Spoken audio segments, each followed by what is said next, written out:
In this video, we are covering 5 dividend stocks that are going to be a perfect way to start your dividend portfolio.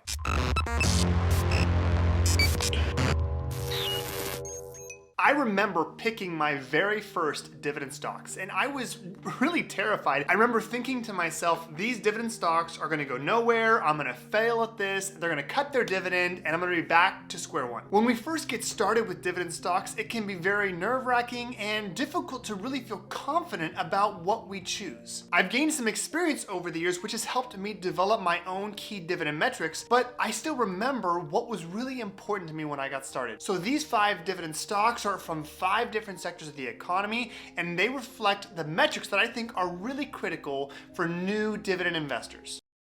So the biggest thing I wanted to do here was I wanted to get rid of the stress and the anxiety around picking dividend stocks. And the best way to do that is to find dividend stocks that we don't have to worry really about them cutting their dividend. The way that we did this is to make sure that every dividend stock of these 5 we're talking about has been paying dividends and increasing their dividend every single year since before the financial crisis that happened in 2008. This means we're targeting dividend stocks that have been paying dividends for at least 15 consecutive years. Also, every dividend stock we're looking at is going to have a dividend growth rate over the 1, 3, 5, and 10 years that exceeds the long-term inflation rate. And then finally, we're only looking at dividend stocks with a payout ratio based on free cash flow of less than 85%. When there are thousands of stocks out there that do pay dividends, it can be difficult to make a decision. Hopefully this video cuts through all the noise out there and helps you make an informed decision. Okay, the very first dividend stock we're talking about here is the First of Long Island Corporation,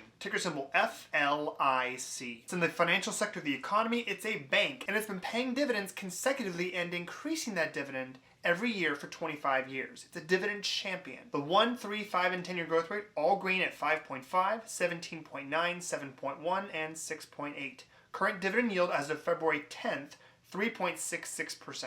It's also got a dividend payout ratio based on free cash flow over the trailing 12 months of 44% and over the past year of 42%. You'll notice that their free cash flow per share over the past 5 years, very stable. First of Long Island Corporation is a holding company, and they do business as First National Bank, and they do business in New York. This is a small regional bank, but it is a well-run regional bank that consistently pays dividends and is profitable. You don't have to go out there and invest in Chase and Wells Fargo or other large banks in order to be invested in the financial sector. You can do it with small regional banks, and these are some of the best dividend payers out there actually. For full transparency, you should know that I own First of Long Island Corporation in my own portfolio. It's in my core dividend account. It makes up 12.68% of this core dividend portfolio. I own 264.209 shares. Second company we're talking about here, one I know you've heard of, and that is the J.M. Smucker Company, ticker symbol SJM.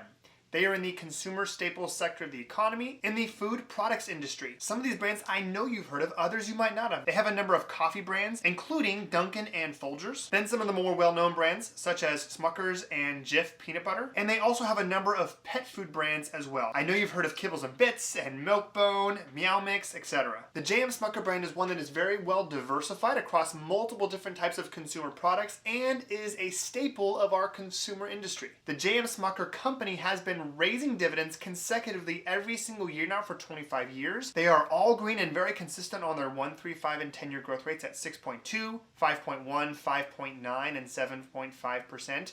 Their current yield is 2.9%, which I know is not as high as some of the other dividend stocks we talk about on this channel, but it is a well-established brand, one that you don't have to worry about their dividend getting cut. I just realized I just said that out loud, that they're not going to cut their dividend, so we'll see how this video ages. And their payout ratio based on free cash flow over the trailing 12 months and 1 year at 56% and 34%. And their free cash flow per share is very stable. It popped up higher in 2021, but otherwise very stable. All right, third dividend stock we're going to talk about here is Lockheed Martin Corporation, ticker symbol LMT. It's in the industrial sector of the economy, in the aerospace and defense industry. It's hard to think about U.S. military history and not think about Lockheed Martin, a longtime staple as a contractor to the United States government. They have tons of products, from autonomous underwater vehicles to radar aircraft, helicopters. The list goes on and on here. Lockheed Martin has been paying dividends and raising them consecutively every single year for 20 years, which makes them a dividend contender. Their 1, 3, 5, and 10-year growth rates are at nearly 10%. 8.2, 8.9, 9.4, and 12.6%. Their current dividend yield as of February 10th was 2.84%, and they have a very stable dividend payout ratio based on free cash flow of 40% over the trailing 12 months and 49% over the past year. They pay a quarterly dividend, and that annual dividend amount is $11.20 per share. I don't personally own Lockheed Martin. However, if their dividend yield pops above 3%, it's one that I'm definitely going to target. Okay, fourth dividend stock we're talking about here is the Brookfield Infrastructure Partners LP. Ticker symbol BIP. They are in the utilities sector of the economy, and they've been paying dividends consecutively every single year and increasing that dividend for 15 years. This is a highly diversified company with a strong track record of paying dividends. They're in the renewable power and transition business, infrastructure, private equity, real estate, and credit and insurance solutions. Their 1, 3, 5, and 10-year growth rates are 5.2, 6.4, 8%, and 9.9%. Dividend yield currently is 3.54%. You can see historically it's got an average 5-year dividend yield of 4.13%, so the price has popped up a little bit here over the past few months.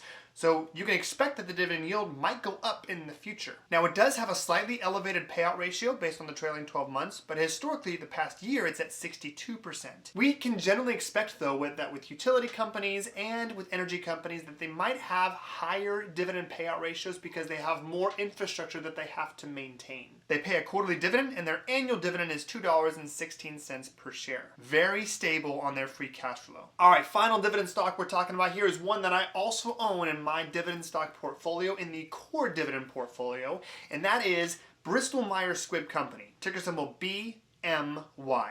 They are in the healthcare sector of the economy and specifically in the pharmaceuticals industry. They have been paying dividends every single year and increasing their dividend consecutively for 15 years. Bristol Myers Squibb is a pharmaceutical company and they have tons of different medicines that they sell to the public. The list is really long here, and I'm going to spare you by saying them all because number one, I'm going to mispronounce them, and number two, it'll take a long time. But safe to say there are a ton of different products here. And I've talked about Bristol Myers Squibb in more detail in a previous video. Their 1, 3, 5, and 10-year growth rates are 9.2, 7.7, 5.6, and 7.0%.